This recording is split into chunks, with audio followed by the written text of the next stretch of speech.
2.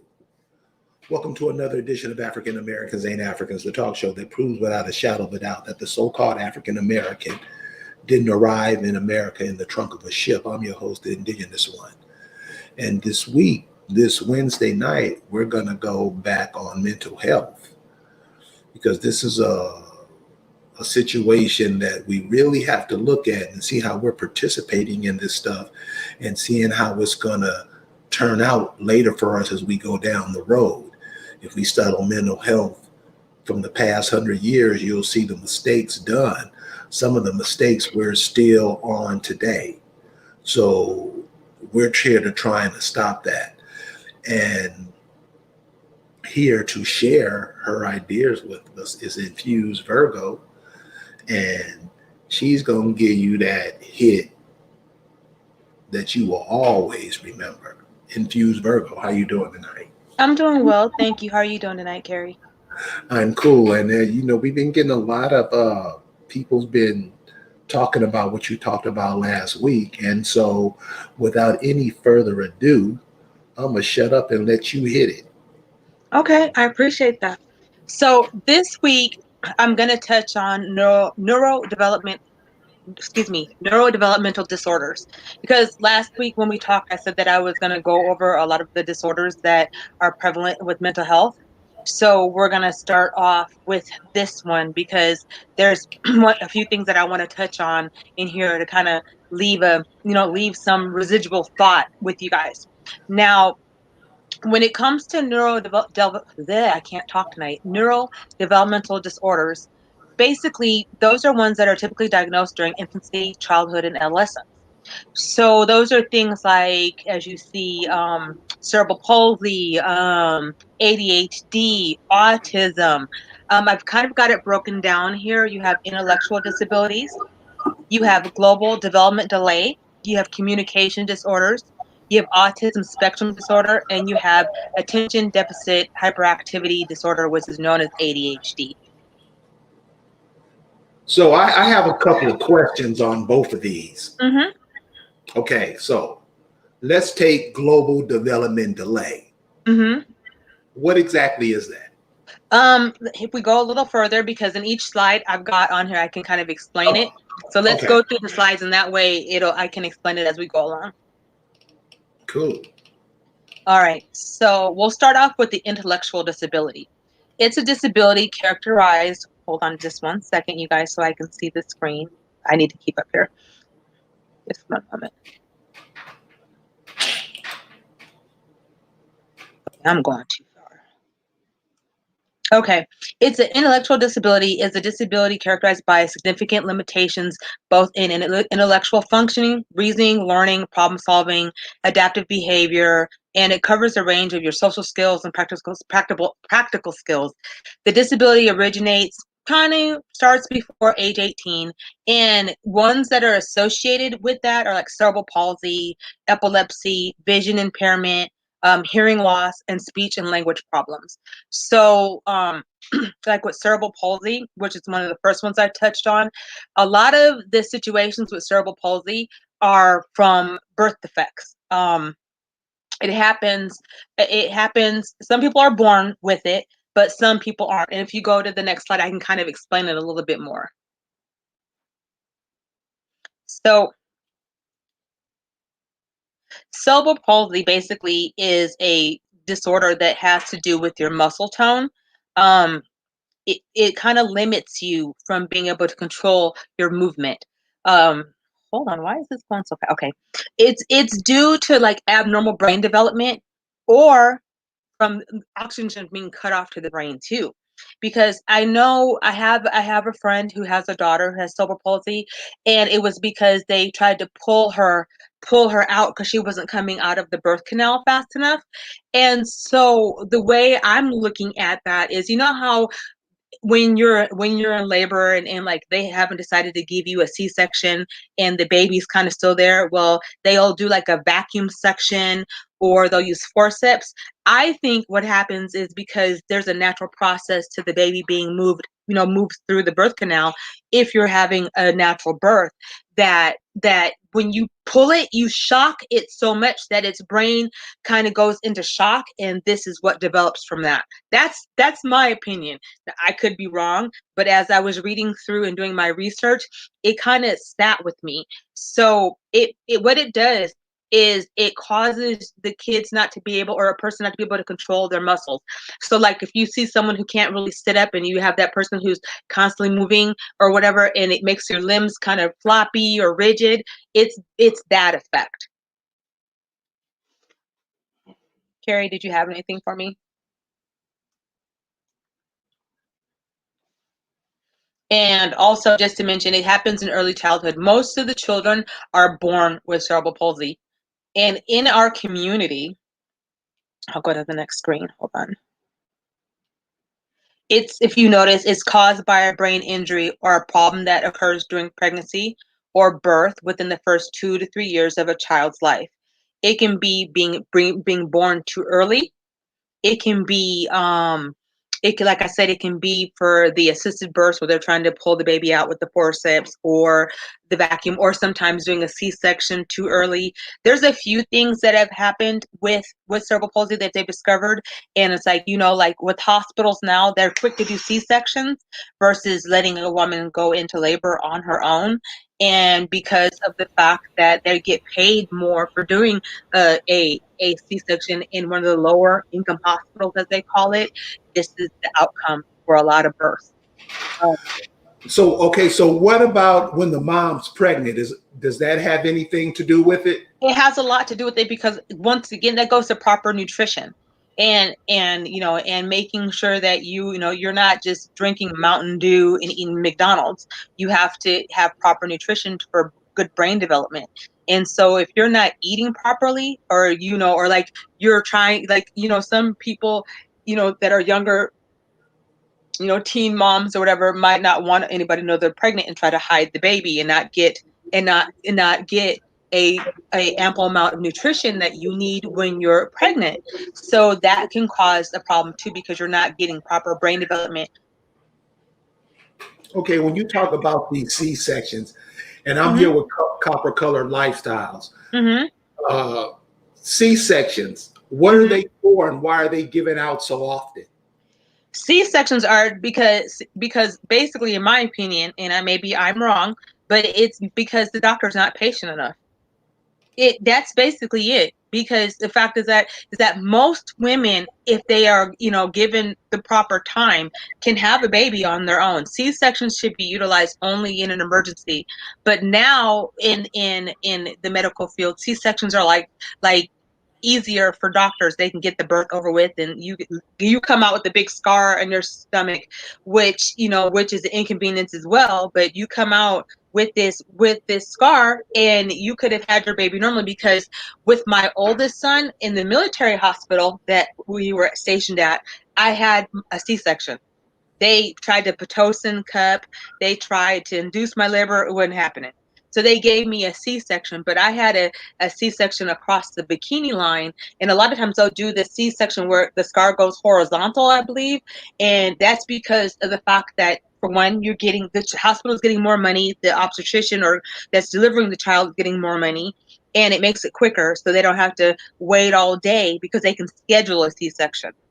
They don't have to wait all day for you to dilate and keep coming back and checking you and all that stuff like that. It's basically makes it quicker, but it's also can be high risk for mothers who are like first time moms, as it says in here, women who have gestational diabetes, people who have large babies, placenta eruption and things like that. So when you're doing the C-section, you risk injuring the child, because you're doing like that vaginal. You can do that vacuum assist, like when they're pushing the baby out, when they're doing a C-section, they push down your stomach to push the baby out the cut.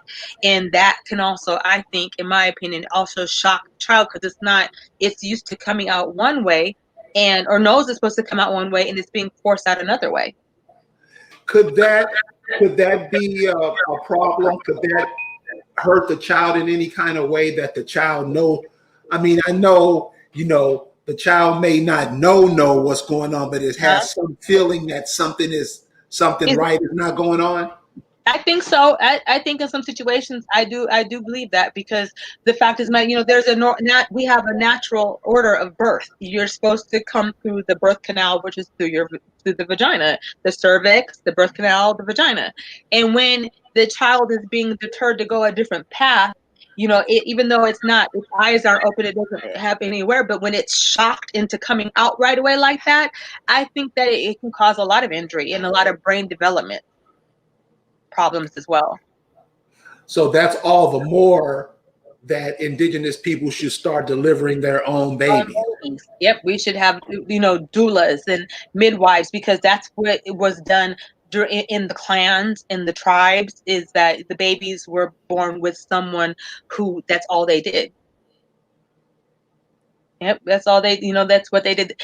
C-sections, they did have them, but they didn't have them as much as we use them now. In the medical industry now, especially in in hospitals where you have a high representation of Black or Indigenous people, they tend to do C-sections right away. You get half-assed medical care. And if you don't really, if you're not the type of person to research and read and all that stuff like that, you're going trusting this doctor who does not have your best interest or your child's best interest at heart. They just want the money from it. If if you're getting state insurance, they don't care. They don't care.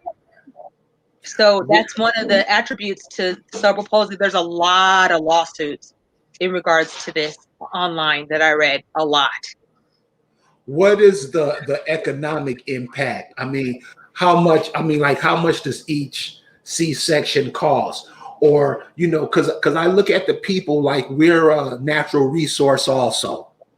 You I'm know, Yeah, I'm sorry. For a natural birth, I think it is between $6,000 and $15,000 for everything, because they're charging you like $10 for a diaper and stuff like that. And I think for a C-section, it goes up to $5,000 to $10,000 more.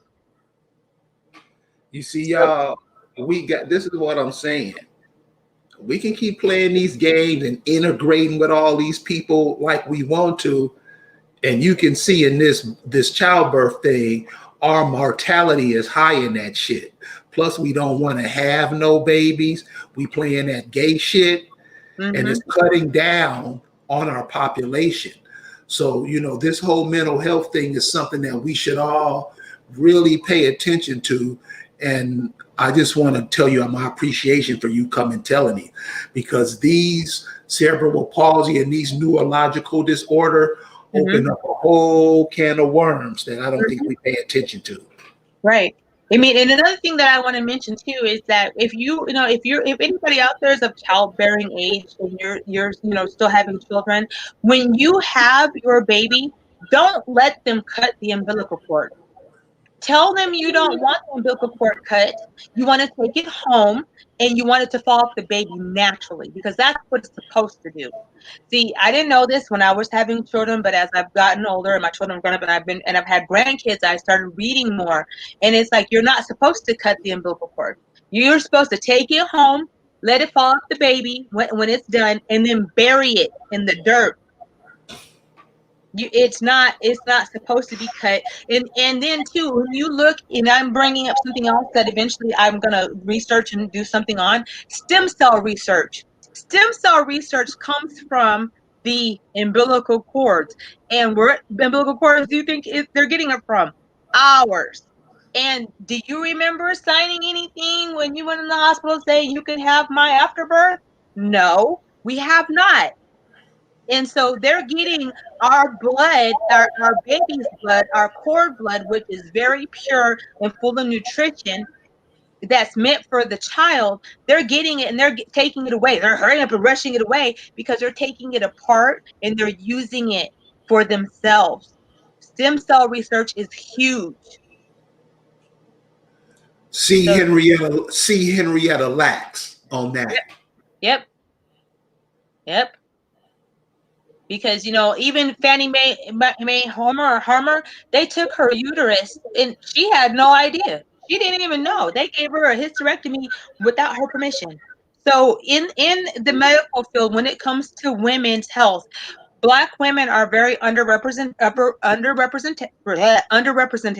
because the fact is that they don't really, they think that we can withstand pain more than anybody else. I mean, another book that you want to read is Medical Apartheid by Harrietta Washington, I believe it is.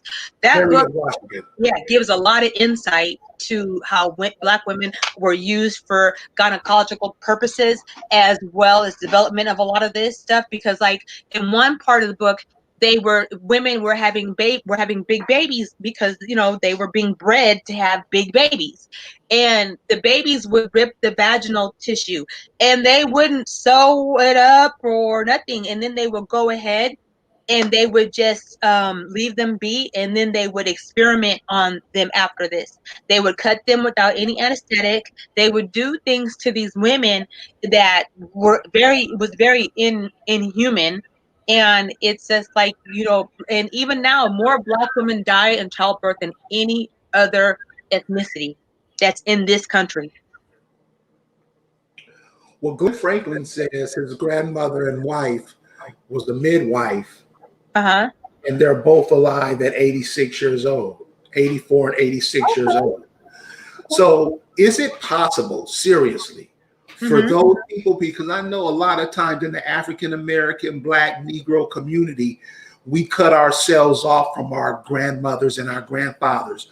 We think what we got going on now is the shit, and come to find out a few years later that it ain't. All you got to do is go through the culture. So is it possible that people like these, the 84-year-olds and the 90 years old and the 100 years old, could teach the generations below them things that we used to do?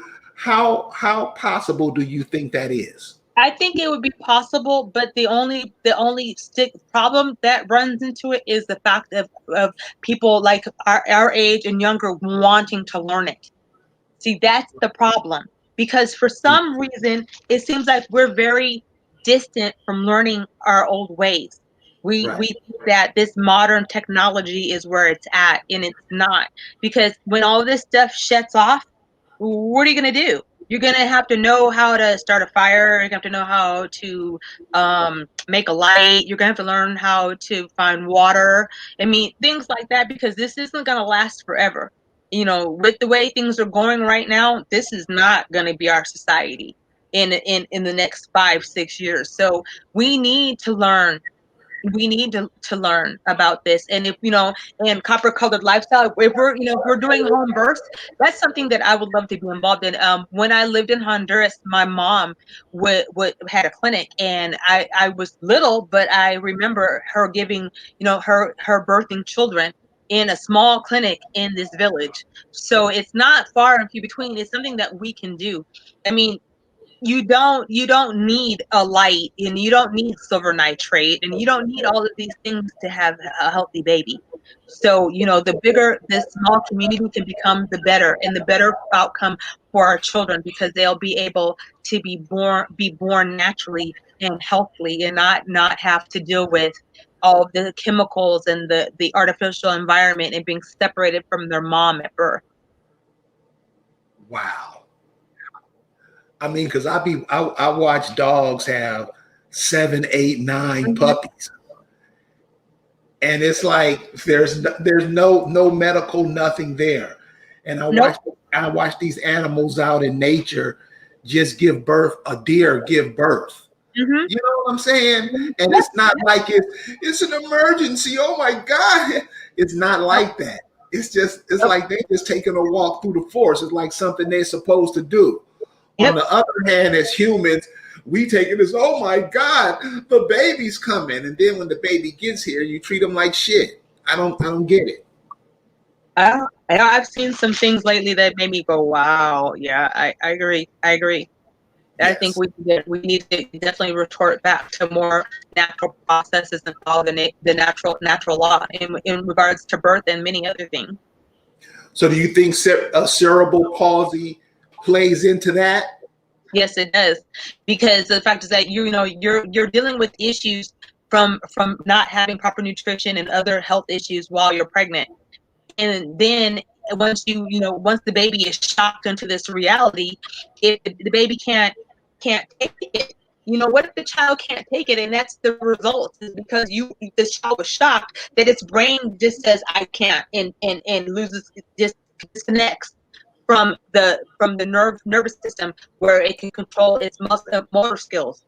That's basically what's happening. And it's like, it's something that's not really brought up a lot in our community, and it needs to be addressed, because this is causing injury to our next generation, and to innocent children. Yeah. So this is what I say. You better get your stuff together. You better get really connected back to the. And this is funny about the birth. Mm-hmm. Maybe that's why we're having a whole bunch of, eating, diet, and stuff problems, because as we're growing in the womb, as we get out, and all we do is consume. Is there a connection between those two? Because I know this is the start of life, and we come out and live. While the baby is being growing in the womb, but as the baby is growing in the womb, doesn't it? I mean, it's coming. Yes. It's coming into the world. Yes. Is the mind developing while that is happening? It has to be. It has to be. I mean, and then think about it this way too. There are foods that help with brain development. For one, fish. Another one is nuts and legumes help with skin and bone. Vegetables and fruit, things like that. And then, you don't necessarily, if you're eating the way you're supposed to, greens are a great food. And that's something that's a staple with our community. And it's just like, because when my kids were babies and my grandmother was alive, she used to sit my babies on the table and mash up some hot water cornbread with some collard greens with the juice, and that was what she would feed them. That was their first meal.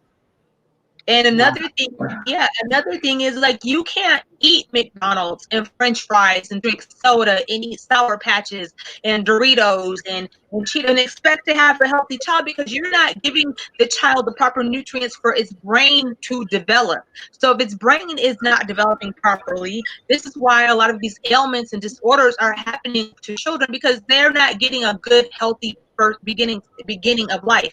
And then there's a stipulation on breastfeeding. People, I don't want to breastfeed. I don't want to do that. Because they have this stipulation about breastfeeding, because you have immature people on this planet. But breastfeeding is the first meal that your child should have coming from you. It has colostrum. It has all these nutrients that help with developing the brain as well.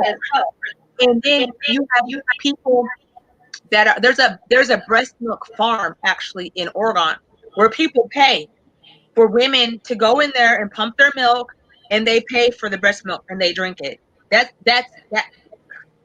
how nutritious it is. So, that tells you right there that we aren't supposed to be using cow's milk, and formula is not good for you either. Formula has derivatives of cocaine in it, to keep the babies from throwing it back up again, to help numb the esophagus and everything else that helps them swallow. It has cocaine in it. Damn. Yeah. Yep. You're kidding. No, I'm not. I'm serious. Similac has. I learned that from listening to Dr. Layla Africa, believe it or not, and Dr. Sabi. Wow. Yeah. And so, all these health people that we have going through the community. Mm-hmm. I mean, seriously, how can it be that we're always saying, well, I didn't know, I didn't get it. And this information is out there and it's been going on forever. And how is it that we're so underinformed? Is that a part of cerebral palsy? Because I don't think it's so much cerebral palsy. I think that we'll get to that part, because I actually remember we were talking about the amnesia. Yes. I think that has to do with that. I think that we have selective memory, and we select what we want to learn, and we select what we want to remember. And so when you get to a certain point of overload, like someone could tell you, "Hey, you know what? You're eating a human when you eat at McDonald's." People look at you like, "Yeah, right." Okay, that's where all those missing children are going. In this Reverend Finkelstein, you guys look it up. He sat there and said it plain as day. We have Passover and we kidnap kids, we drain their blood, we drink it for Passover, and then we take the bodies and we put them in a meat grinder and sell it to McDonald's. Plain as day. And you could tell he wasn't lying. And I mean, I've listened to this interview and I've been like, yeah, nope, not. And I worked at McDonald's when I was a young adult, like, and now I'm like, ugh, because, you don't know these things right at that time. But when you find out these things and you find out and you do your studying, or, you're not really researching because you're not putting years and years to it, but you're still studying it's at that point that you should look at that and say, no, we're not eating there. We can go home and make a burger. If we want a burger, we can make a turkey burger, a bean burger, or whatever, instead of supporting these industries which are made and put in our communities to cause problems with our health, such as diabetes and problems with the development in children as well as during pregnancy. It's going to catch up to you later on. So if you have all these people telling you the same information and you choose not to listen, you're choosing diabetes, you're choosing high blood pressure, you're choosing these things to happen to you because you're not making a conscious decision of your health. And in that there's going to be karma for that, because the fact is that you're getting the information, people are being killed to tell you, and you're still choosing not to follow through. That's a choice that you made, and you have to deal with the consequences. And that's when you become the pharmaceutical company's best customer. I had a friend send me some information saying how the Air Force just throw the bodies away when they die. They don't, and they tell the parents anything. They don't really care. They just throw the bodies in the trash. And they take what they want from them. They take what they want. And for a nation of people not knowing this, not because everybody always plays, oh, support the troops, support them, but they're the most unsupported people. And why they're unsupported is because they've done something wrong. They went to another country and killed people, and the people back home, they know that. And they know that, what if that happens over here? Now you have nobody to help you. Right. Because these are the things we do. And these are some of the kind of mental issues that I'm dealing with now with a lot of these cats. They have issues that, I mean, yeah, they do crazy shit, but it's like, they don't want to, they don't want to take responsibility for what they've done or what they did to it. It's always somebody made me do it. And then too, you got to think about it in that aspect of what you're saying in regards to the mental health part, but also that's attacking your spiritual side too, because you have to, especially if you were in combat, you have to remember the faces of those people that you pulled the trigger on that you did not know, because the country that you live in don't like you, but you want to show that you're an American, and you stand up for your country and all that stuff like that. But meanwhile, they're in some office somewhere in some high rise or wherever these people are, looking down, going, oh, well, there they go. We're gonna make money off of that. We're gonna make money. Oh, we can control that now. I mean, the war with like Iraq left children with so many birth defects. They had children that were born looking like Cyclops, with one eye in the middle of their head, with their legs fused together because all the chemicals they put in the air in that country. I mean, so you got to look at the mental health, but it's also attacking that spiritual side. Those demons from that you see that you're dealing with, that weight is terrible, and they have no outsource of being able to deal with that. And that's where a lot of the PTSD and a lot of the erratic behavior from the veterans comes from. along with the poisoning of of their environments that they had to deal with. It's not a good thing. So when you say high risk mothers include those with preeclampsia, what does Hmm. that what does that mean? I think preeclampsia has to do with, if I'm correct, hold on. I think it has to do with the umbilical cord. I believe, and that's why some women like are bedridden during like the last few months of their pregnancy, because they could it's like early labor, and so they kind of try to keep the baby inside. I believe that's what it is. Let me look it up. Hold on. Because when it says Uh-huh. high risk mothers include those with all these diseases and stuff, or all these whatever these. So yeah, disorders. But the preeclampsia, I believe, is when the women can't work, they can't walk, they're just in the bed, and it has to do with the umbilical cord being out of place. I think, if I'm correct, I don't remember. Don't quote me. If anybody knows, correct me. But I believe that's it. Okay, placental abruption. What is that?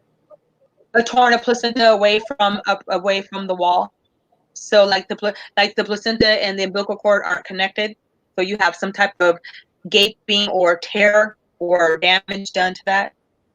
So where does all that come from? Because it can't be normal. Well, Is let's it, see. is it You're the environment of the mother? It's the environment of the mom. It's those moms who like to go, who are like 8, 9 months pregnant or 7 months pregnant, who like to go to the club and do the splits and dance on the pole and stuff like that. Because when you're pregnant, you should be very cautious of what the motions that you make with your body. I mean, I understand that, that in the past that pregnant women were working and, and out in the fields and so forth and so on, but they were working out in the fields and, they were picking cotton or whatever, but they weren't climbing up a pole and spinning down it and doing splits and twerking. They were working in the field and going home and making whatever they could for a meal and sitting down if they were able to. I mean, it's like now, you got pregnant mamas who are literally shaking their ass all the out like it's cool, and it's not. They're not. They're shaking their baby up, and you're not really supposed to do that. You're not supposed to go running and run a marathon and all this stuff while you're pregnant. You're supposed to do your normal exercise, but I really don't think that you should be out, doing a 12-mile run, or being in the twerking contest, or doing this. I've seen videos of women doing the splits, and then you got to think about people with pregnant women who are in abusive relationships. That can cause that too. So the coldest thing I seen a pregnant mother do? What was that? Downed a whole bottle of Mountain Dew. One of them Oh big, no. one of them big bottles. Mm-mm. I was Mm-mm. like, you're kidding. Mm-mm. He took it Nope. to the head. Nope. Soda is not your friend. So no, Yeah, no, no. yeah. This condition, hypoxia-ischemia. What's that? You know what? Let me see here. Honestly, It says it's a I, leading cause. It's called a leading cause of cerebral palsy. So what I'm saying. Okay, this hypoxia, words mhm. like that, all these terms they come up with, With pre-clamp, all these words that we really don't know what they mean. They're just stuff that they make up. yep, yeah. I think hypoxia has to do with blood, because it has to do with blood, high levels of some type of carcinogen in your blood that's being transferred from you to the baby. Yeah, things like Hmm. that. Hmm. Like we said, drinking soda, eating cupcake, Yeah. all that stuff that you bring the baby into this life to, you know, to be able to fit in, with human life, and Right, all you're giving them is chemicals and a whole bunch of bullshit, like that Similac. right. I, I don't believe that. I don't believe that women. How come you don't want your baby to breastfeed? And everybody says it hurts. It Huh? it really does not. Well, it didn't hurt me, and I breastfed all of my babies. So I don't know. And I know, like, if you qualify for like the governmental program like WIC, if you want to breastfeed, they'll give you a free breast pump, and you could pump your milk and put it in the freezer. They give you these little freezer bags, and you could put it in the freezer, and you can pump at work, because now they want women to breastfeed, believe it or not.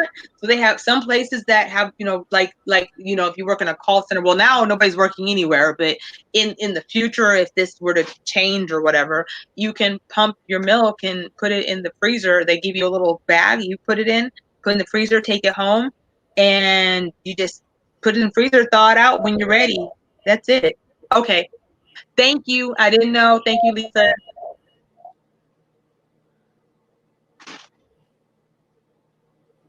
So, Okay, here's one I've always heard of: epilepsy.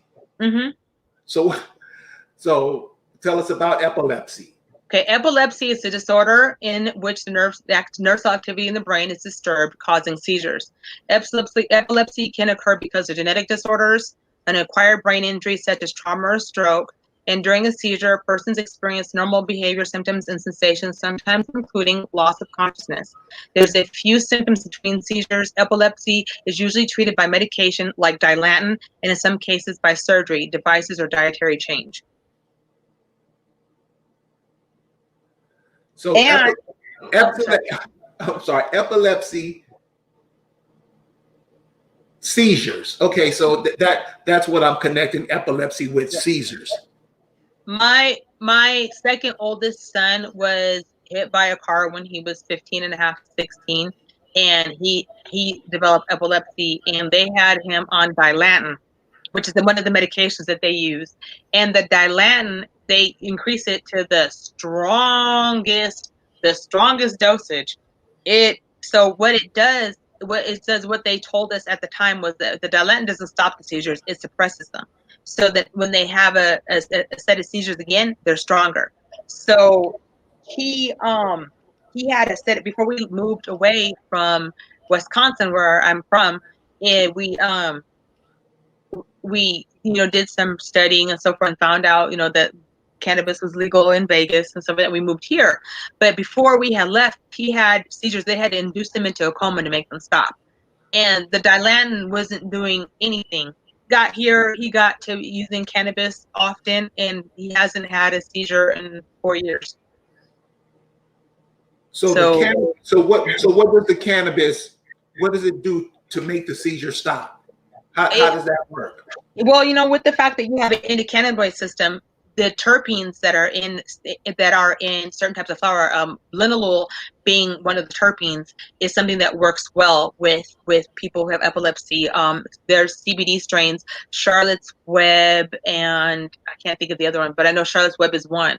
And what it does is it works with your nervous system and helps control the seizures. Yeah, I've seen that a whole bunch. Mm-hmm. Mm-hmm. Everybody's using that for the seizures. Yep. So it's very popular. I mean, and it's like, with my son, he hasn't had a seizure, like I said, in 4 years. And I honestly am a firm believer of cannabinoid use when it comes to medicinal purposes for seizures and other disorders as well. It helps a lot with a lot of things that that are dealing with mental disorders, believe it or not, if you know how to use it properly.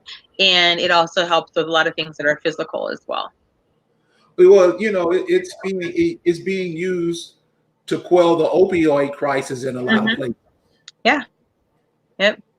And so it's like with epilepsy, though, in our community, is something that's not diagnosed a lot, or people find out during a visit to the emergency room, or after a few months after they've been in a bad car accident or whatever. And seizures just come out the blue. So it also by having so many seizures, some people black out and they forget where they are, they forget what happened, they lose track of time. But then you have people who have epilepsy who are extremely clairvoyant. So it has a flip side to it as well. But a lot of times people are misdiagnosed for it and also not diagnosed. So it's like people aren't finding out that they're born with epilepsy until later on in life when they have a seizure, or or something like that. It's not something that the testing is done on our children to find out if it's a prevalent thing, from what I'm understanding from some of the things that I read. So it says 637,000 Black Americans have been told by a physician or healthcare professional that they had epilepsy or a seizure disorder. Mm-hmm. And I think that the reason why that's done is to give them the medication. That's yeah. I mean, yeah, I hear you. Because how do they know what are they doing? A so magical trick to come and tell you have a problem? Yeah, I don't know, because it doesn't make any sense, because you'd have to do, you have to do the CAT scans and all that stuff like that. And I don't really see them doing CAT scans and that many people. I'm sorry. Yeah, I just don't. I mean, well, then, if they're one of the hospitals like now with COVID, where they're getting the $38,000 or whatever somebody was saying, maybe so. But it just, it seems like it's something that can be misdiagnosed. And here where it also says Black Americans are also more likely to be diagnosed with epilepsy in an emergency room than white Americans. Mm-hmm. What is that? Basically, they're basically diagnosing you with something that you might not have, because the fact is that, once again, they know that a lot of Black Americans trust doctors. And I'm not saying that they shouldn't. There are good doctors out there, and good nurses and so forth, that are going to be honest with you. But then you have those doctors who are in it for the pharmaceutical benefits and giving you the medication so you can be like, here, just go on, take it, and leave me alone. So there's a flip side to that as well. Right. Oh, cool.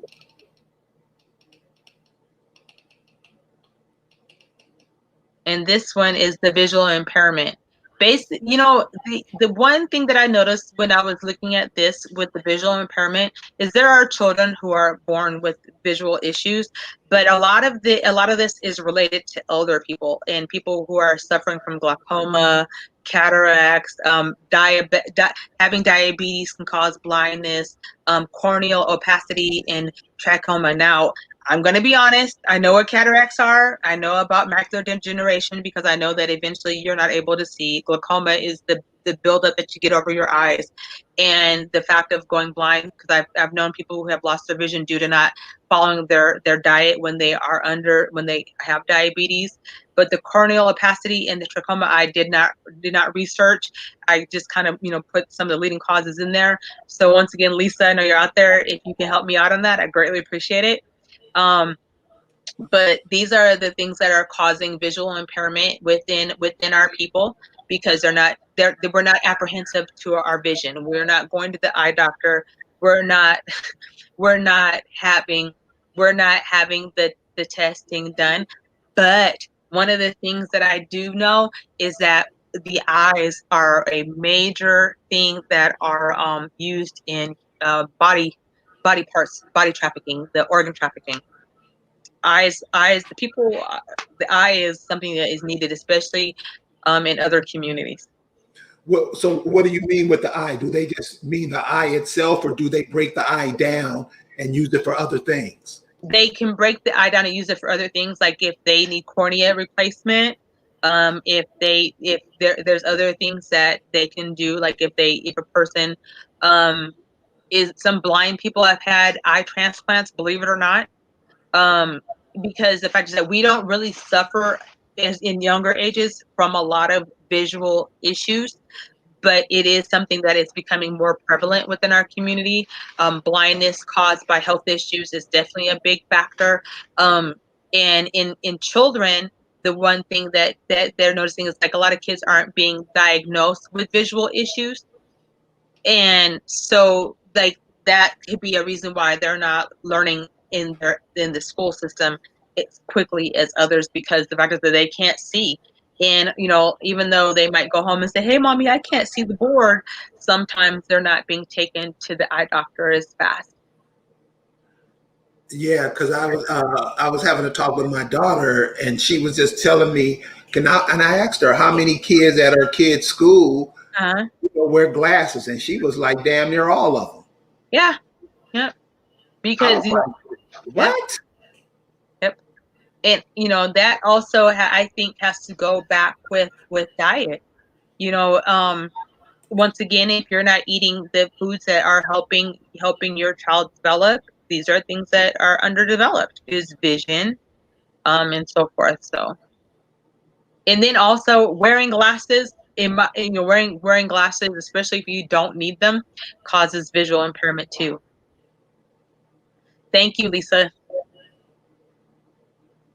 So yeah, she's letting me know that corneal opacity is like glaucoma, where the cornea becomes thick and cloudy.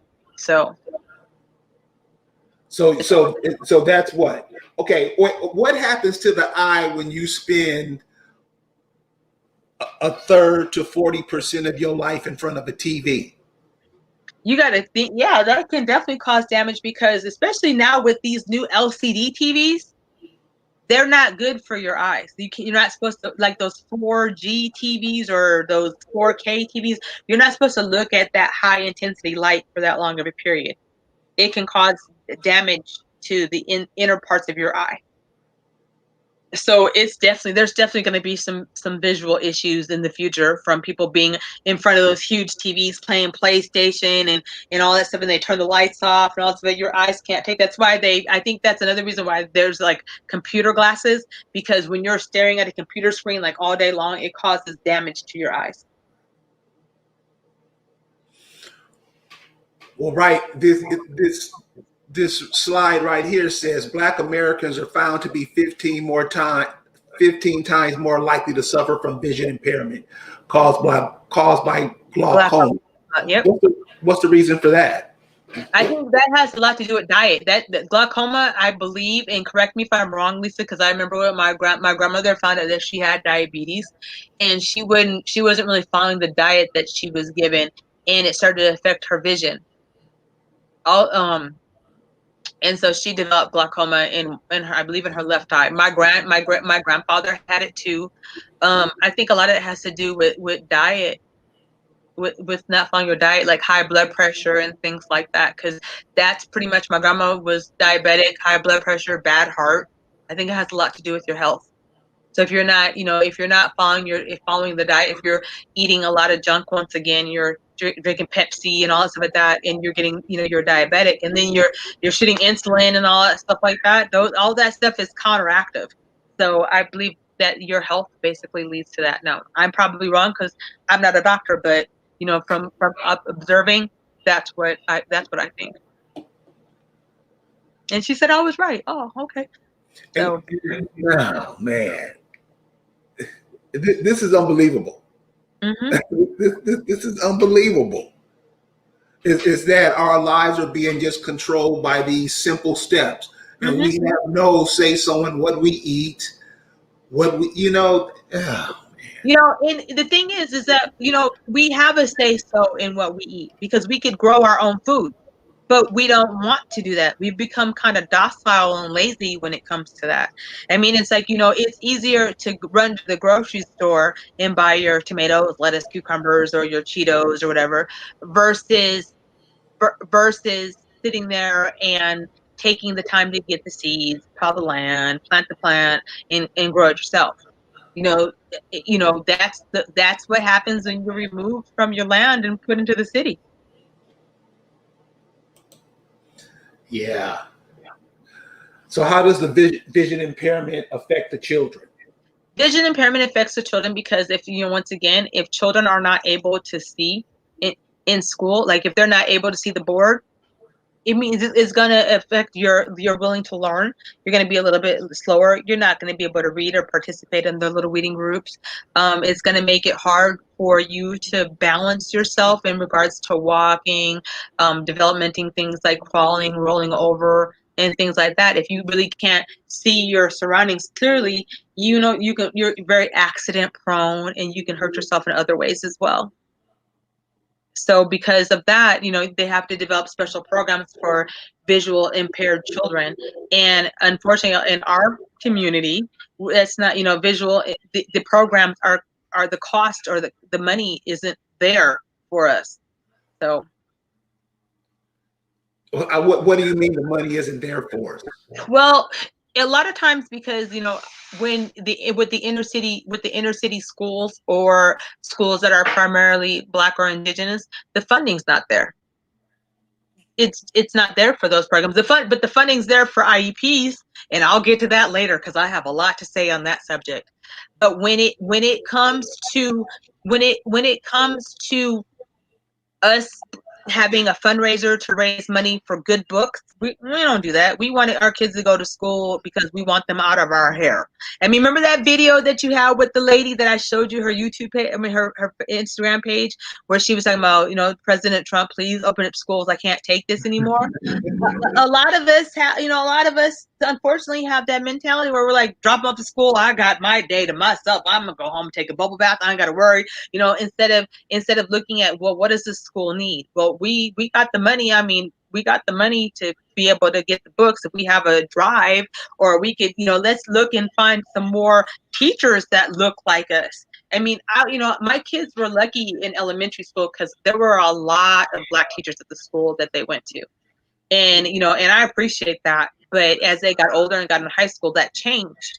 But it's like, when you have these programs where kids are visually impaired, they're not really doing the work with the IEPs. They're getting the money for it, but they're not doing the work with it. The teachers that are there don't look like you. They don't care. They're there to get a check and go home. They want to do their little social conscious thing where I helped teach these kids, but you're not really helping them. You're not working with their disabilities, and you're not looking at how they learn either. Our school system is very monolithic, and going further into this, we don't learn in a monolithic fashion.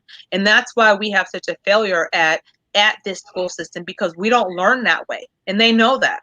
And so when it comes to our disabilities that are affecting us, they don't care about them. So if there's kids with visual issues, they're going to do the minute amount to make sure that child can get through the school and get out their hair. They're not going to, really work. And if the parents, lack knowledge and don't really reach out to find that information, then you're running into that problem too, where the child is kind of left like trying to have to figure it out. And then when they fail at things, they're feeling bad about it, but it really isn't their fault because they have this issue. They have this disability that needs to be worked with so that they can be successful. So on these type of hearing loss, I just want to get this straight on this type of hearing loss. Okay. Okay, so there's a hearing loss. Mm-hmm. So when you speak, you can't hear nothing. Mm-hmm. Then there's a hearing loss when a person speaks, you don't understand what they're saying. Mm-hmm. You just don't get it. I mean, and they can use simple words, simple instructions, mm-hmm. but you still don't get it. What kind of hearing loss is that? Because when a person can't understand simple instructions, that's not going to be a hearing loss. That's going to be more of a comprehension issue. I believe that's going to fall under more of the global disorder, or like an ADHD disorder, because hearing loss is like, you might not pick up on sounds or vibration. Some you don't hear anything, and some you have blockage in your ears because they're not developed properly, or you got earwax in your ears and so forth and so on. Because one of my sons had to have tubes put in his ears because he kept on getting ear infections. And so now in his left ear, his hearing is worse than the right ear. So, those are the types of things that you deal with. But, once again, I think that when you're telling someone something, then they can hear you say the words, but it's not sinking in. I think that has a whole different disorder. Oh, okay. So hearing losses, mm-hmm. eyesight problems, mm-hmm. and you always hear the ear, nose, and throat doctor. Mm-hmm. Those are kind of in the same area. Yep, the olfactory system. It has that's basically your nose, your ears, your eyes, your throat. That's all in that same area. So those can be damaged by the same thing, right? Yep, those can be damaged by the same thing. You can be born with there's children that are born with malformed ears. You can have hearing loss from putting those earbuds in your ears all the time and having it really loud. You can have the earwax build up where you're not getting, that cleaned out, so it's blocking it. And when I was living, I know I know this has happened here, but when I was living in Honduras, my mom pulled ants out of a little girl's ears because she couldn't hear. And when my mom looked in there, she saw the ants, and the ants had burrowed themselves into the earwax. So like if you have, if you have roaches in your house, roaches will climb into a baby or a child or even an adult's ear. It happens. I know you're laughing, but it happens. It does happen. No, I'm not, it's just funny. Can you imagine sitting somewhere and a roach crawls out of somebody's ear? Yeah, normally they don't call back out. Normally they got to go get that, get it pulled out. I've seen some. You ever watch those videos on YouTube where they show like where they bust a bump or they do something and they're just continuing to pull stuff out because it's like a parasite? Yes. I've seen stuff like that. Yes. So Yeah. so the degrees of hearing loss, what is the most prevalent, or what do we see most of the time? Because the way music is played now, it's not played in a soft, cool, right, something that you can vibe to. It's just played to just blow your ears off. Moderate. I think a lot of moderate. Huh? Say that again. I believe the moderate hearing loss is going to be more prevalent, and is becoming more prevalent because of the fact that we're sticking stuff in our ears to block the world out, the earbuds, the Bluetooth, and all that stuff like that. So I believe it's going to be more moderate, going towards being severe. So okay, so what does that play the part in? So when you're looking for, like when we say you got to get with people who can see into the future, whatever they're going through today, they can project from today what's going to happen tomorrow. What do you mean? Okay, so you have vision. Mm-hmm. You have vision. You can see what's going to happen next year by what's happening this year. Right. Do all this hearing loss, this sight loss, and all this stuff that we're epilepsy and all this, does that affect us from not seeing what's happening tomorrow? Yes, I believe so, because we're so caught up in the moment. We're so caught up in putting the things, the earbuds and stuff in our ears, and they're coming up with new ergonomic ones that fit more so into your thing versus versus it not. So I think a lot of those things that you're sticking, those headphones and things you're sticking in your ears all the time, are going to eventually cause a future problem. But we're not looking at it right now because of the fact that it's not. It's popular, it's a trend, and it's like, so that I believe is going to be a major benefactor in hearing loss in a lot of people in the future, a lot of the younger generation, even some of the older, because we're sticking stuff in our ears. But also, you got the genetic factors and so forth as well, like I got listed on here. So, but I really believe that, the earbuds are not, you should not wear them. It's like sometimes I have fallen asleep with my headphones on, and it's just like, now I think about it after I did this, I'm like, yeah, I'm gonna start taking those off because I want to be able to hear when I'm 80. Right. I mean, because every time I call an aunt or something, the TV is blasted. Yep. So I don't know if that's from hearing. Do they have hearing loss? Yeah, because you got to think, like at the concerts when the music is super loud, can you imagine what that vibration does to your eardrum? Yeah. So, it is, hearing loss can be like the chromosomal differences, the deformities in the ear. It can be from prenatal drug use and alcohol use. It can be used for medication that you've taken in serious situations. It can be illness, like head injuries. And so for you're in a car accident, you get thrown from the car. You can temporarily, lose your ears, falling from high up. And then there's other reasons that they claim they can explain. But I think loud music directly into your eardrum is going to be a major reason. And another thing too that they say, like when you're born like lower birth weight, a lot of people who have cerebral palsy also suffer from hearing loss. Yeah, because I mean, you have cats driving around, you can hear the car rattling. Yeah. Yep. That. Yeah. Yeah. Right, That bass. right, I don't think that's good. Now that I'm older, when I was younger, oh yeah, Laya. Now it's like, nah, I don't need it that loud. I'm good. right. I mean, yeah. So the sound plus the words coming out, Mm-hmm.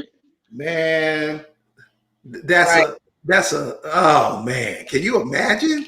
And imagine the vibration that your body picks up from that. And then with the fact that you're supposed to listen to healing tones, like you're supposed to play music is supposed to be at 432 megahertz, 528, 715, and 915. There's different megahertz that help your body heal in certain ways. And like if you guys go on, like on YouTube of course, or like Apple or Spotify, pull up like solfeggio tones, and you can hear all the different sounds and tones that we're supposed to hear, because they work well with your body's chemistry and vibration to kind of help your body heal. But this music now, Yeah, it's yeah, I've listened to that solfeggio. yeah, That's really good. yeah. I like that too. I like that. I like listening to like the flutes, the when the native people men play the flutes. Flute Yeah. sounds, that's really pretty too. Okay, on the speech and language disorders, Uh-huh. on speech, and this is what I found out, just what's going around today. Mm-hmm. There's a problem with communication. Mm-hmm. Just with a person can say good morning and get cussed out. What are these? Are some of the things that are we affected by too? Our inability to communicate. I'm gonna say yes, and I'm gonna say no, because when we were growing up, we were taught to speak to people. Like if someone came into the house and they said hello to you, if you did not answer, you got a backhand to the head. Right. Like, yeah, excuse me, can't you talk? So I think that has to do with the way that some children are being brought up now and not being taught manners. But I think that the speech and language disorders have more to do with the way people are speaking. For one, I think a lot of this comes from the fact that our children, and this includes myself, because I had a speech impediment growing up, is that we know that this is not our language. English is not our language. We know it. Our body knows it. Our brain knows it. They know, but we're forced to learn something that is not ours. So I think a lot of the speech impairment and impediments come from the fact that naturally this is not our language. So I think that's a lot of it. It's also said that this can happen because of things that happen during pregnancy. um, the stuttering, the not development, the voice, the sound disorders, where you once again go back to hearing because you're not able to properly hear because you have hearing loss. So a lot of that can be in with that, and then you can have deformities like cleft lip and things like that that help you not be able to talk.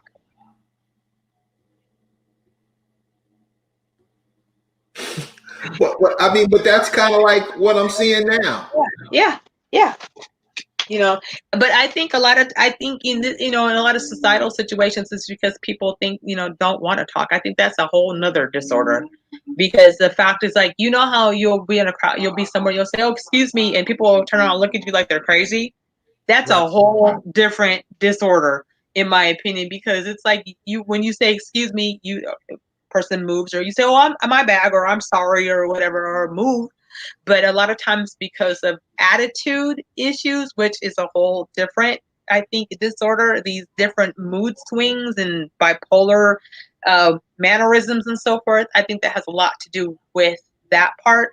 But the speech if a person can't talk, I mean, it's like most people can say hi, but they choose not to, and looking at someone, like when you say good morning, it looks like you're crazy. I think that has to do more with mannerisms or just being a completely negative person. Okay, so what about the person who's always saying, you know what I'm saying? You know what I'm saying? You know what Yeah. I'm Yeah. I see what you're saying now. Yeah. Yeah. I think that that's a form of possible stuttering because that repetition, like if after every sentence they say, you know what I'm saying? right, That could be also having to do with the culture and the language that's spoken in that area. That's the way that they communicate. And, they always want to, we're always developing sayings and words that are within our culture, and they're always being taken and made into something else, like the term baby mama. That was not something that was global a long time ago. right. That came from us. So and then they classify us speaking ebonics or whatever, and it's like, no, we're just trying to develop something that we can hold on to, because you take every damn other thing that we get or we come up with. So we're developing a language, and then they can say, well, that's a speech impediment, but actually it's not. It's a way that we're still being able to communicate within our circle with each other without having. So maybe we can say something, what I'm saying, and you have someone who's from a different ethnic group or whatever, and you're having this communication with someone that's your next door neighbor, and maybe you don't want them to know what you're talking about, so you're using terms that they can't relate to, but eventually they end up relating to it and taking it and making it into something else anyway. So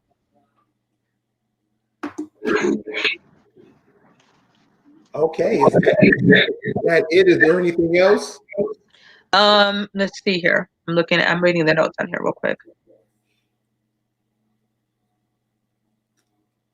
Well, there's some also there's birth defects. Let's talk about that fact too. The birth defects that are with the speech also have to do with the hearing disorders that we talked about.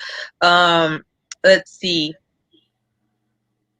There's something to do called hemoglobin. I can't pronounce that. Hemoglobinopathy, and it has something to do with the hemoglobin molecules that are passed through families. So it's inherited. So like children being deaf, sickle cell anemia is on here. So I don't know how many people we have that might have sickle cell trait and a few other things. Lisa, you can help me out here. If you have some information about this, that'd be great, because I really didn't do a lot of the research. I read it and I put, posted some stuff so I could kind of generally talk about it, but I'm not really, versed in hearing loss. But What about polydactyly? let's see, that is when one hand has extra fingers. And I didn't understand how having the extra finger, how like some people are born like an extra toe or extra finger on the side of their hand. I really didn't think of how that could be affiliated with hearing until they started talking about how this could be associated with ear malformations as well. So, like a lot of times people don't have like tubes that are fully developed in their ears, or like the ear canal could be like not open, and so they have to go in and open those things and apply tubes and kind of do some surgery in your ear so that way you can hear. And that's where a lot of the hearing aids and stuff are then used for a while. You know what it seems like? It Yeah. seems like a lot of people are like, it's like they're not even really humans. It's like they're being turned into something that can be you take in to get upgraded every day, like your car. You get your car to be worked on. Yeah. Yeah. Yep. Yeah, the pharmaceutical companies, in my opinion, there's medicines that are good that we need to help fight diseases that you know that that are necessary. Antibiotics to a certain extent and stuff like that. But then you have those medications that have that side effect list that go as long as a block, and you kind of wonder like if that's going to be a beneficial. No, some of the side effects of some of those medications, especially taken during pregnancy, can be the development of your child, which can be development of the ears and your olfactory system. So these areas, like you say, the olfactory area, Mm-hmm. That's very important in use in communication with the world around you. Yes. And those elements are destroyed Yeah. early. Yep. Especially when you're, I was watching one of those videos where they tell you like different facts, and it's like when you're sitting there, you're drinking like Coca-Cola. And by the way, you guys, did you know that coca leaves are still used in Coca-Cola today? They just take out the psychoactive effects of it, but they still use it. And so you're putting that high fructose corn syrup and the number 5, and yellow this and yellow that into your body, and it's not being broken down properly. That's going to your unborn fetus, and it's causing developmental issues in that child. And one of those can be hearing related, as well as the hearing loss is going to be affiliated with the speech, because they can't hear and they can't develop language skills. They can't talk properly. So I believe that this is a misdiagnosis. Now that going back to what you were saying, like when you were saying, you know what I'm saying, that person could probably have not hear properly, but they don't know that they're not hearing properly. So that could be those two could go hand in hand. Now that I see where it could be linked up together. Yeah. So keep going. Yeah, you can keep going.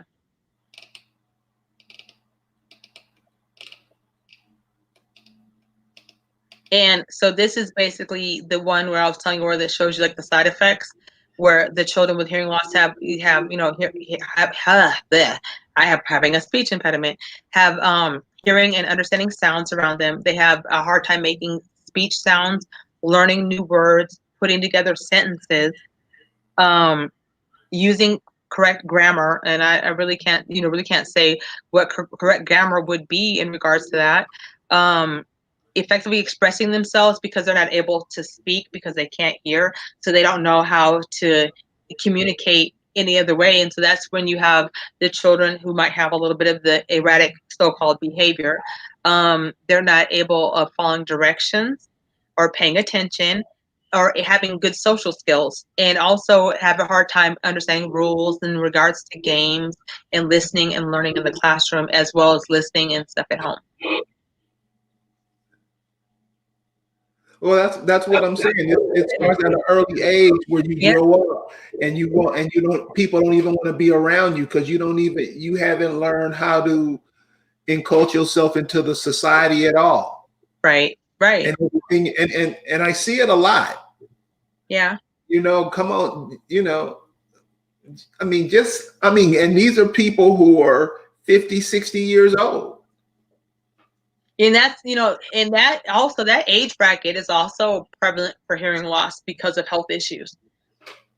So, if they're not getting tested, I mean, because how many times have you had your hearing tested since you've been in your 50s? You say, how many times of what? You had your hearing tested since you've been in your 50s? None. Exactly.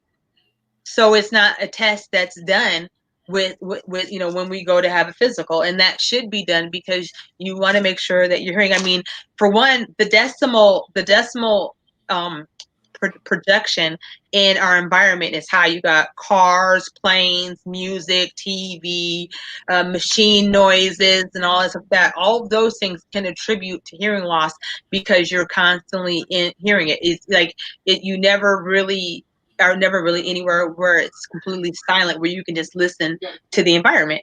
So, those things can attribute to hearing loss as well. Yeah, I definitely go for going in nature and listening, and just going in the middle of the forest somewhere and listening. That's a cold sound. Yes, it is. Yes, it is. I agree. We definitely need to, I'm reading what copper color does. We definitely need to get back to our natural state of mind, and it's unfortunate that we're not utilizing the natural remedies. Like, for example, people who have ear infections. My grandma used to use sweet oil in in our ears, or do the candling thing where you burn the candle or something, and it comes out your ear. Just do that if you had an ear infection. I don't know how to do it. I want to learn how to do it. but I know I used sweet oil on my kids a lot when they were sick and had ear infections when they were little. What is it called? Tweed oil? Sweet oil is made from olives. It's a sweet olive oil. It comes in a little tiny little bottle. It's thick, but it works extremely well. I don't know what magic is in that little bottle, but my grandma used to use that all the time. Isn't that a trip that we all those old remedies that work now, we don't even know about them? I remember that distinctly. That and Father John's, that cough syrup that's made with coconut and cod liver oil. There was some nasty stuff, but it cleaned your lungs out. You didn't have a cold. You got that and some fruit. But now we have, Dime Tap and all that stuff. So, right. Yeah. So, better, right? So are we keeping going? Yeah, we're keeping it going. So this one is global development delay. Global development delay is an umbrella term used when children are significantly delayed in cognitive and physical development. It can be diagnosed when children are delayed in one or more milestones, categorized into motor skills, speech, cognitive skills, and social and emotional development. So this is ADHD is gonna fall under global development delay and a few other disorders as well. The most prevalent though is going to be ADHD, but either way, we'll continue on with this. There's not one root cause for delays in development. Factors that may contribute can occur before a child is born. Once again, the fetus. And that's once again goes back to why it's not good to have trauma while you're pregnant. It's not good to not eat properly while you're pregnant. And also can happen after birth. Some of the things, genetic or hereditary conditions like Down syndrome, metabolic disorders like, I'm not pronouncing it, I'm gonna say PKU, trauma to the brain such as shaken baby syndrome, severe social psychosocial trauma such as post-traumatic stress disorder. So like when you have kids who have seen people get shot, abuse in the home, things like that, exposure to certain toxic substances like prenatal alcohol exposure and lead poisoning. The kids in Flint, Michigan, and other areas that don't have clean water, that have lead-based water, are going to have global development issues and delay. Infections like pneumonia, flu, meningitis, and deprivation of food or a healthy environment can cause these disorders too. And this is global developmental delay? Yes. So I guess because it goes on all over the globe, they just lump it all together? Yes, they pretty much lumped it all together. I mean, it's like, to me, when I was reading this, I'm like, oh, so you're doing it, and you know the cause of it, but you keep on doing it. Oh, okay, that makes sense. And then you hide it. Like, I don't know if Flint, Michigan has clean water yet. And there's some areas down in Mississippi and Alabama and down south that don't have clean water, as well as the central cities, because they dump fluoride in the water. And that's like, how you see little kids that have like yellow stain, they'll be white, but they'll be stained like splotches on their teeth. That's because they have too much fluoride in their water.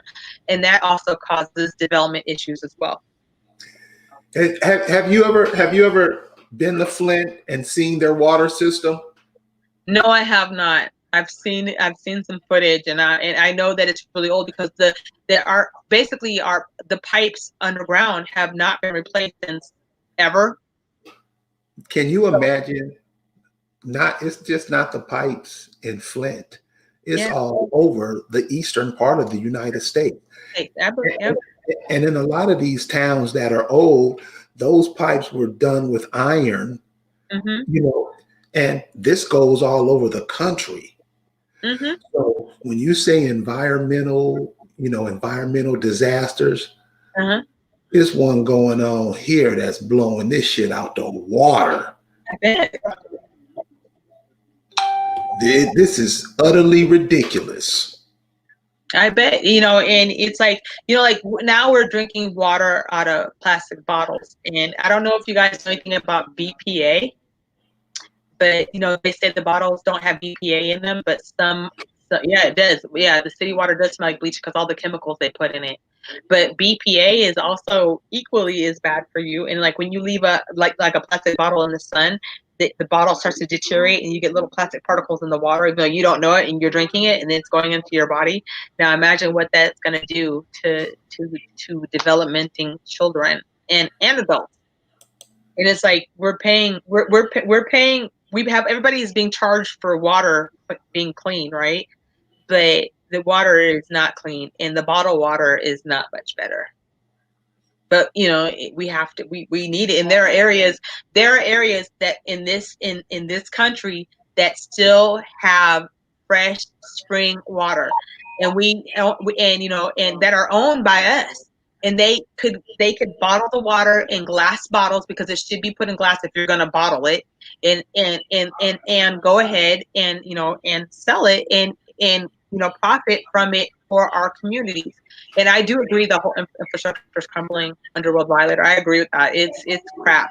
Bridges are falling. All kinds of stuff is going on around us. But yeah, the water definitely is I think is a major issue with the lead poisoning and all the other things that are added to it. I mean, and not only that, even though you might not, you might buy the best bottled water you can find, but then you take a shower, and if you don't have a shower head that has one of the filters on it, you're getting more. And it's like they make shower heads, you guys, that you can buy at Lowe's. They're like $30, and they have filters in them that help clean the water.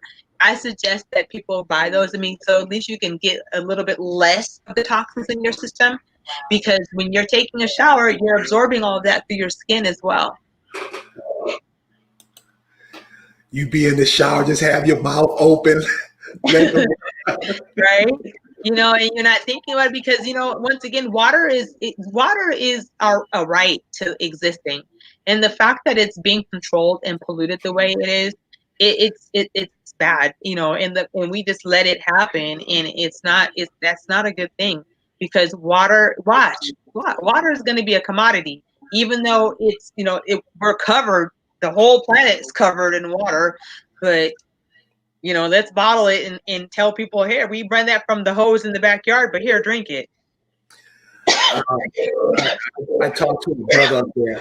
I went up to Flint, Michigan, and this is how I can describe their water system.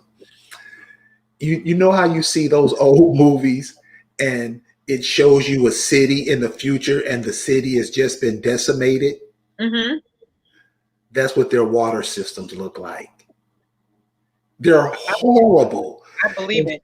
And so I asked the brothers there, I'm like, well, shouldn't you guys build a pipeline from those lakes up there in Lake Michigan and get yourself fresh water? And they're like, well, man, we can't do that. And I'm like, brother, that's what we're going to have to do. These people are not thinking about your well-being. They want to kill you off. Yeah. They don't care about, and that's the problem that you have with Negroes. They think like it's okay. Dude, they're poisoning you. You don't see that? Yeah. I mean, just alone by all these mental disorders that I've come up with, a lot of them are caused from our environment. Yeah. And so what you're talking about, the mental illness, I see what you're talking about every day. Mm-hmm. I see what you're talking about every day. Yep, me too. Well, me too, definitely. Me, out here in Vegas, it's all I have to say. Okay, so Vegas. Where is Vegas getting its water from? The water out here is coming from, of course, probably underground. And if you guys don't know, Vegas was a major nuclear testing site. So imagine the water. Yeah. And see, all over there on the West Coast, remember, Los Angeles, nobody ever asked where Los Angeles gets its water from. It's a big desert. It probably got about 30 million people living in the area. Mm-hmm. People don't wonder where they get their water from. And it's a desert. So these are some of the things we're going to have to, and it can be caused by developmental delay. Mm-hmm. We just don't question things that's going on around in our environment. And we don't question things, or we don't care about what's happening to the people in our environment. Nope. And I think a lot of that comes from the form of amnesia and the trauma that has been passed down, is that we've become kind of discombobulated to things. I think I think as a whole entire society, we're being structured to be non-complacent and not show any type of empathy or concern for our well-being. We're just supposed to go along with it. I mean, I think that this past election kind of showed that we just go along with it and it's okay. We don't question it. We just do. And those of us who have looked into things further know, but for the most part, society seems like it's kind of just do what makes you feel good and go along with it, and don't ruffle anybody's feathers. And I really think that we need to ruffle quite a bit of feathers. Yep. Because if we don't, and this is another thing we not checking out, because we're not into our own culture. Mm-hmm. We believe whatever somebody else tells us believe. This is the normal. This is the African American thought pattern. Yep. If boss don't say it, then it didn't happen. And when you disagree with it, you get ridiculed, and that is also another form of mental illness. Well, no, I mean, if somebody ridicule you, I mean, they bring it out of them. Let them, go head up with them. Ask them to explain what they're talking about. Right. I agree. They normally tell you anything. Mm-hmm. And the nigga will be like, boss, I never heard nothing like that before, sir. Can you explain that again? That's normal. The Negroes, that's how he responds to something like that. Dude, what do you say? Right. And, and with the mental illness, I can see that you say, a lot of us don't say anything. No, we don't. We're complacent. Yeah. So, with the water thing in Michigan, I would just suggest that the brothers up there build a pipeline of fresh water. You got those lakes up there, Lake Michigan, you got all those lakes. You got freshwater lakes. These people aren't going to, you think Biden's going to do something? Really? No. And that's the area where Section 3 would be an asset to be used, because you're creating an industry that can embrace the people within the community, create jobs, training, and a better environment for your people. Right. So there's things all over where we all live that would be a boon to our communities. Mm-hmm. You hire thinking people, you're going to have to start making that happen, because what you think the leaders and all the people that they've put in front of you, they don't do that. You should know that by now. Right. You've been going on 50 years of this shit. They don't know. So it's going to have to be us, sparking those minds. So, Infused Virgo, I want to say thank you for this one tonight. This is part 2, y'all. Yeah, we got a little bit more to go. We'll do that next time, because there were some other things I wanted to touch on, but I don't want to keep you guys up all night. Cool. So we'll see you next Wednesday with part 3. You guys have a good night. I want to thank Copper Color Lifestyle for always supporting me and always looking out for me. Thank you, love. It's very, very appreciated.